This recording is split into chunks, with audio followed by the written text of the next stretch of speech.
这一天晚上，香香因为太热了，拼命的一直喝饮料，短短的几分钟就把冰箱的饮料喝光光了。我要来喝饮料，哇，冰箱好多饮料哦。好饿。嘿，志文，我回来喽。今天怎么那么早回来呀？没有啊，今天就哦哟，你又在喝饮料。我很渴啊，而且好热哦，我想要把我们家冰箱里面的饮料都喝光光。你这样子晚上会一直跑厕所？不用啊，不会啦，姐那么担心。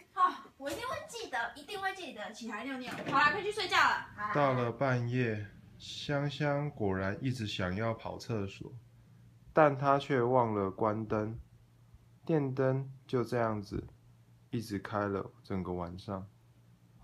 天哪，好想尿尿哦！快点上厕所。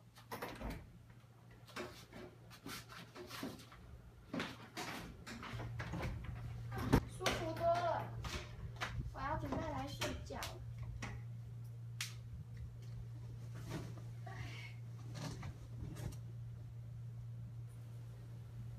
方之文，起床喽，早上了。你的房间电灯怎么没关？你昨天去上厕所哦。你看你厕所的电灯到底在干嘛？你也没关。你知道这样很浪费电吗？我们要随手关灯，你懂吗？